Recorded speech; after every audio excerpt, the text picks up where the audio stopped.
on the internet, IBGR, International Business Growth Radio, the world of business at your fingertips. I am Jason Wally Waldron, the secret weapon behind owners, founders, and CEOs of blue-collar, custom manufacturing, and industrial companies who apply exitology to grow faster and maximize the value of their business. When these owners feel trapped in their businesses, we apply exitology so you can buy back your time and freedom. I'm your host for today's show. This season, we have been discussing creating lasting value, even in a challenging economy. And today I'm honored to be joined by a very smart lady named Mandi Ellefson. Mandi is the founder of Hands Off CEO. She and her team scale million-dollar consulting agencies, and they do it with less reliance on the CEO. She helps them generate more cash to scale with an irresistible offer that's easier to sell. And that irresistible offer attracts clients that pay 50 to 600% higher fees in 90 days or less. So there's all sorts of great information that Mandi is going to share with us. Mandi, welcome to the show. Thanks so much for having me, Wally. Yeah, it's an honor to be here with you. And, you know, when we were discussing whether or not to have you on the show, you know, you're a little bit, you serve a little bit of a different clientele than we normally speak with on this particular show, but I think it made a lot of sense. And I just want to dive right into it and sort of set the whole frame of our conversation a little bit today. And, you know, one of the things that we always invite our clients and our potential clients to think about is, are you more of a gold miner, which is to say just working harder at your one trick? Or are you able to expand your mind and really think about what is possible and become, in our parlance, a gold miller? In other words, can you take all of the output of the gold mines and create something of lasting value? And one of the things that I know about you and the Hands Off CEO and really these results that we just shared here, I mean, who attracts clients that pay 50 to 600% higher fees in 90 days or less, right? We know that people who go through your program do, but there's really a reason why. And I wanted to sort of start there. And it all starts up here, right? It does, absolutely. And you're pointing to your head as you're saying that, and those listeners may not see that, but it definitely does. And I think what you're actually describing between this gold miller and gold miner and the gold miller is what happens a lot of times as in the growth stages as we're scaling up a company. Mm-hmm. And in the earlier stages, it required the CEO to be very involved, driving everything forward. Everything is hinged upon the success really of the company is hinged upon the CEO. Mm-hmm. And but you get to a point where that actually starts hamstringing the company. Mm. And there is this persistent mindset that keeps the CEO very stuck working in the day-to-day, because what they've experienced in the past is that when they let go, everything just goes to hell, basically. Right. And then what happens is clients get upset. They're not happy. They may actually even not renew. And, you know, the cost of being more hands-off in the business is quite a bit higher than the reward of being hands-off. So, but one of the things that I really appreciate about how you come at this situation is that it's very universal in terms of founders trying the same tricks and eventually hitting some sort of upper limit situation. And I know that in your book, also called The Hands Off CEO, you share an anecdote about push starting a car and sort of draw an analogy between push starting that car and how hard it is, and then this growth model that you call the entrapment growth model. And so I'm a little curious, like what happens if you just get so dialed in to try harder instead of perhaps be open to new ideas? Well, what happens is you get linear growth.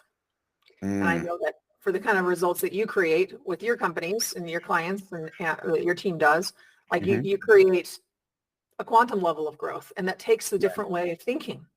Right. And I know that that's something that we have in common, is that your clients and our clients have to show up in a specific way for us to be able to create this quantum level of growth. Yeah. Tell us more about that. How do you see somebody needing to show up in the world? Because a lot of times in our world, we're talking with folks who are considering themselves blue collar or engineer minded and stuff. The words even show up a certain way sound like woo to them, but it's not. Well, let's unpack that a little bit then. Okay. Yeah. So you come home from work one day and you just had your top employee quit. You just had 2 clients cancel, and maybe you have there's a big bill that's due shortly. This sounds like a kick the dog moment. Let's kick the dog moment, right? So coming into the house, so a natural way of being a human to show up, coming home, you might be frustrated, aggravated, and how you're showing up may be frustrated and aggravated, and the result of that may be a very unpleasant evening with you and your family, right? Mm-hmm, mm-hmm. Or you could very consciously choose that how you're going to show up. Maybe you're choosing to leave that behind. Maybe you're choosing to feel grateful for your family and for how much love that you have in your home. And maybe that's how you're choosing to show up. So in any given moment, we have that choice for how we're showing up. And what most CEOs don't understand is that we are choosing how we show up in every single moment. We are creating everything that shows up for us. Mm. And until we can take 100% full responsibility for that, then we will be missing out an enormous amount of growth. That's a really good point that you say there, because as you were sharing that idea there, I thought of, this moment of choice. Am I going to come in and kick the dog, or am I going to perhaps go and walk the dog, right? Because maybe I need that half-hour walking the dog so I can get back to that place where I can appreciate my family and all these great things that are happening, and put that distance between me and all of these quote unquote bad things that happen today, right? And so I love what you're saying here. Why do folks get to a point where they don't feel like they have that agency or that choice? I think what happens is they just get too bogged down in the day-to-day and the tactical, mm-hmm. and they get so consumed in the minutia and mm-hmm. sometimes the stress of it all, okay. that it can be difficult to actually see that. And what they don't know is that if they actually carved out maybe an extra day a week that you're just focusing on strategic thinking and focusing on really growing the business, actions that will take you to that will focus on growth, creating that space actually allows you to grow a lot faster with less work. So really what I have seen over the past 11 years, mm-hmm. we have fine-tuned this, and I have seen that what is actually holding back the CEO more than anything else is not that they're not working hard enough, is that they're actually working too hard. And while you do, I don't know if there's a way to be able to get a company started up without working your ass off, basically. Like, it's right. There is some intensive concentration to be able to get things going, but that has to stop at some point so you can leverage everything. Yeah, I really like that nuance. And I can bring you into a conversation we had with one of our clients over the last year. And as you know, and as listeners of this show know, I like to poke the bear a little bit to kind of see what's real and what's not, right? And there's a lot of good job owning that goes back and forth between myself, and other business people and all this good stuff. And we were talking with one of our clients, and we said, okay, so if your primary location that needs to grow here, and we're talking like sort of a $10 million growth layup, like without really doing a whole lot different, you should have $10 million of revenue every single year at this new location, right? But what is missing? The boss isn't showing up around there enough, right? And I said, hey man, that's pretty easy. Why don't you just build a condo so that your family has a place to stay and they want to go hang out at the pool more often, and then you'll just be forced to go to work where you need to be. And what was funny about that conversation is he sort of chuckles and he says, you're really not that far off, because we've been thinking about doing that.